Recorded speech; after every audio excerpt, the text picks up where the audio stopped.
Hello, my friends. Welcome to my YouTube channel. I'm your host Indrani. Please subscribe my channel and press the bell icon button. Friends, मैं ये शुरू की हूँ कल परसों से कि जो भी मुझे अपना फीडबैक देगा मैं उनकी नाम एंड में ज़रूर अनाउंस करूँगी। और मैं गॉड से ये प्रे करती हूँ कि जो भी मेरे लिसनर्स हैं, सब्सक्राइबर्स हैं, भगवान उनकी हर अच्छी मनोकामनाएं पूर्ण करे, मेरी भी और आप सबकी भी। जय श्री राम। आज की स्टोरी बहुत छोटी है, एंड तक सुन लेना। ये स्टोरी हमारे साथ शेयर करते हैं अपोन नदी। अपोन नदी बताती हैं जब उनकी नई नई शादी हुई थी, उनको अपने हस्बैंड के साथ अब दूसरे शहर में चले जाना पड़ा था, क्योंकि उनके हस्बैंड का जॉब वहीं पे हुआ करता था। ये ज़्यादा दूर की बात नहीं है, उनके घर से करीब करीब 2 से 3 घंटे का ही रास्ता था। वो बिलासपुर में जीजू जॉब करते थे, तो अपोन नदी वो जीजू के साथ चली गई। उनको जहाँ घर मिला था वहाँ पर देखते हैं कि बिल्कुल भी जैसे घर बना ही नहीं है। ज़्यादातर कंस्ट्रक्शन का काम तो चला हुआ है, बट पूरी तरह ख़त्म नहीं हुआ है। कभी कभी होता था काम, कभी कभी बंद पड़ जाता था। अपोन नदी वहाँ गए हुए कम से कम 10 से 12 दिन हो गए। वो लोग अच्छे से ही रहने लगे। अपोन नदी तब नई नई थी, तो अपोन नदी को बहुत ही बुरा लगता था अकेले अकेले रहना। जीजू सुबह निकल जाते अपनी जॉब पे और अपोन नदी को अकेला ही रहना पड़ता था। एक बार अपोन नदी ने कहा कि उनके हस्बैंड को, मुझे मायके छोड़ के आ जाओ, मैं कुछ दिन के लिए मायके जाना चाहती हूँ। तो जीजू ने कहा ठीक है, मैं छोड़ के आ जाता हूँ। तो जीजू उनको 2 दिन के बाद ही उनको मायके छोड़ के चले गए। जीजू उस रात जिस दिन आए अपने ऑफिस से आने के बाद, दीदी यहीं पे थी अपने मायके में। जीजू सोए, तो सोने के बाद जीजू देखते हैं जैसे उनके टॉयलेट में, मतलब वॉशरूम में जाकर कोई नल को ऑन कर दिया है। जीजू को बहुत डर लगा कि कोई तो नहीं है घर पे, ऐसे कैसे हो सकता है। उनका नींद भी टूट गया। तब उन्होंने घड़ी में देखा, टाइम हो रहा था रात के 2:30 बजे थे। वो जल्दी से उठकर जब वो बाथरूम के पास गए, देखते हैं नल का कोई आवाज़ नहीं आ रहा है। फिर वो इधर उधर देखने के बाद डोर को ओपन कर देखे अंदर झांक कर, लेकिन कुछ नहीं था। फिर वो बेड में आके सो गए। फिर अचानक से लगा वॉशरूम का लाइट किसी ने ऑन कर दिया। उन्होंने फिर उठकर देखा तो वाकई में वॉशरूम में लाइट ऑन थी। वो उठकर गए और इधर उधर देखते हैं कि कोई नहीं है, लेकिन ऑन तो नहीं था पहले। उन्होंने बंद कर ही सोया था, इसके बावजूद ऑन किसने किया, ये सोचकर उन्होंने ऑफ कर दिया। वो बहुत थके हुए थे, आकर सो गए। सोने के बाद फिर से उन्हें लगा जैसे उनके पास आकर कोई लेटा है। जब वो आंखें खोलकर देखते हैं तो देखे कि उनके सामने एक काला स्याह बड़ा सा बिल्ली सोया हुआ है।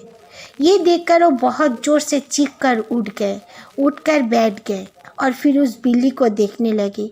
वो बिल्ली भी उनको इस तरह देख रही थी जैसे मानो कोई इंसान हो, कोई जानवर नहीं।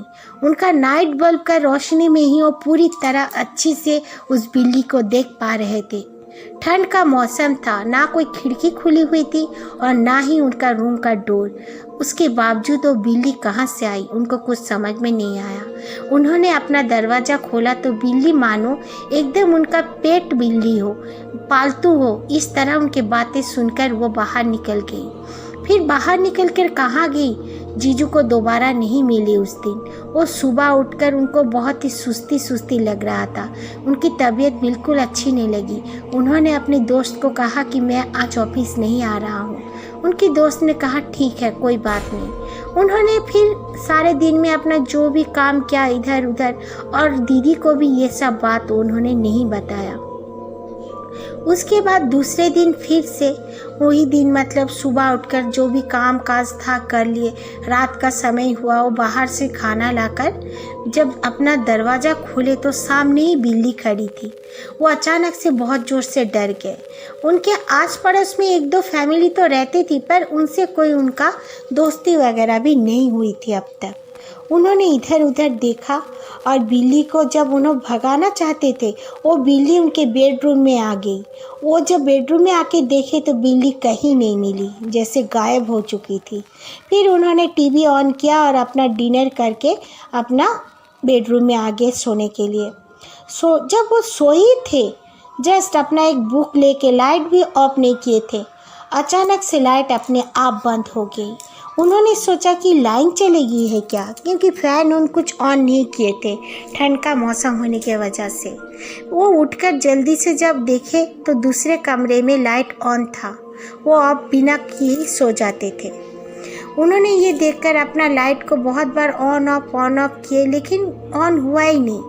तो वो दूसरे रूम में जब अपना दरवाज़ा खोलकर जाने लगे तो देखते हैं वो लाइट अपने आप ऑन हो गया।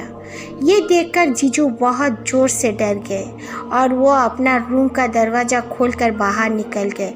बाहर निकलकर वो पड़ोसी को आवाज़ देने लगे। तो पड़ोसी ने कहा कि हाँ, ये रूम में तो मुझे नहीं पता, ये रूम में तो कोई अभी तक आया ही नहीं था, आप ही पहली बार आए हो, मुझे कुछ मालूम नहीं है। तो उन्होंने कहा मेरे साथ ऐसे ऐसे इंसिडेंट हुआ है, मैं अपने रूम में अभी अकेले नहीं रह सकता। तो उन्होंने कहा, उनका जो मिस्टर थे उन्होंने कहा कोई बात नहीं सर, आप हमारे घर में आज रुक सकते हो, आप लोग तो काफ़ी दिन से यहाँ पर आए हो, पर अभी तक हमारी कोई दोस्ती हो नहीं पाई है। तो जीजू और उस रात उनके घर में ही सो गए।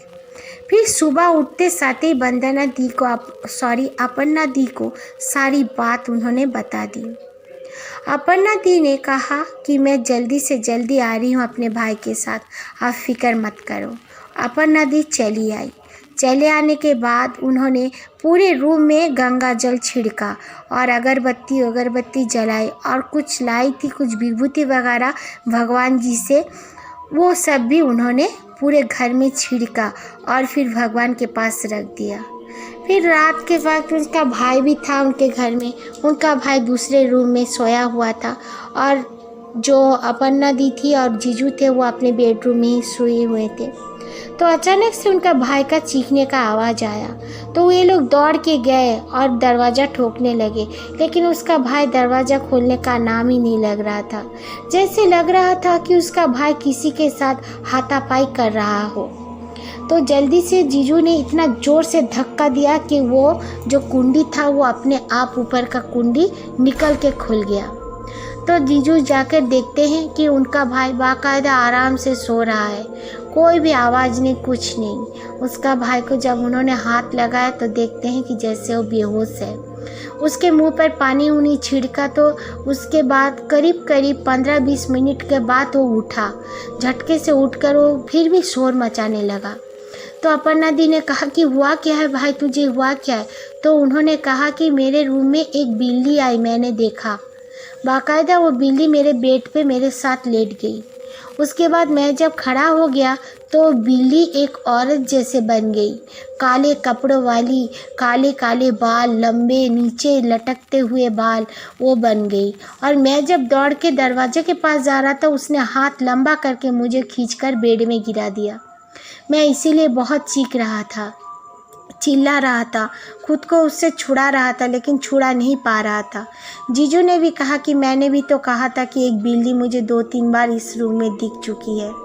तो अपर्णा दी ने कहा उसके भाई को हमारे साथ चलो, हमारे साथ ही सो जाओगे।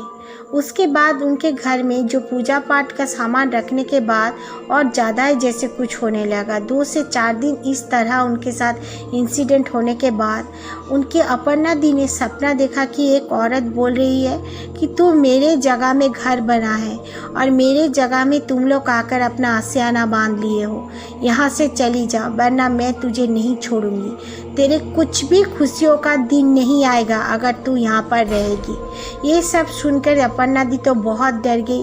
उनके हस्बैंड को कहा तुरंत आप एक घर देखो, मेरा भाई भी है अभी, हम लोग तुरंत दूसरे घर में शिफ्ट हो जाएंगे। उनके हस्बैंड ने कहा ठीक है मैं कोशिश करता हूँ। उनके एक दोस्त को कहा, बहुत ही ज़्यादा रेंट में एक छोटा सा घर मिला, उसी घर में वो लोग सब शिफ्ट हो गए और दोबारा ये घर के और देखे भी नहीं। पड़ोसी लोग कहते थे कि मतलब बाद में भी अपना दीने कभी कभार पूछने पर उन्होंने कहा कि हाँ ये रूम से काफ़ी रात को लगता है कोई बोलता है, कोई घूमता फिरता है, बाकायदा पायलों की आवाज़ें भी आती है। घर का जो कंस्ट्रक्शन हो रहा था उस घर में बिल्डिंग में सभी ने घर छोड़ दिया और वो बिल्डिंग अभी भी उसी तरह पड़ा हुआ है। वहाँ का ना कंस्ट्रक्शन पूरा हो पाया है और ना कोई रूम पूरा हो गया है।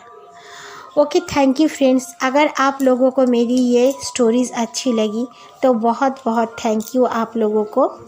और मैंने कहा था पहले ही कि मैं अब उनका नाम ऑन एयर करूँगी जो लोग मुझे कल अपना फीडबैक दिए थे।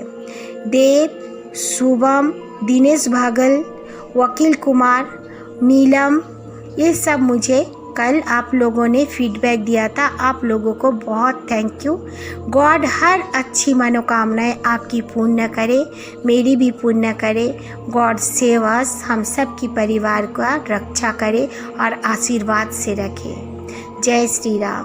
फ्रेंड्स, अगर आपको मेरी स्टोरी अच्छी लगे तो प्लीज़ लाइक कर देना और मेरे चैनल को ज़रूर सब्सक्राइब करना। अपना फीडबैक आप लोग ज़रूर देना, फिर मैं आपका नाम भी अनाउंस करूँगी। फ्रेंड्स, आप लोग बेझिझक अपना स्टोरी मेरे कमेंट बॉक्स में भी दे सकते हैं। अब देने से भी कोई बात नहीं, मैं आपकी स्टोरी भी शेयर किया करूँगी।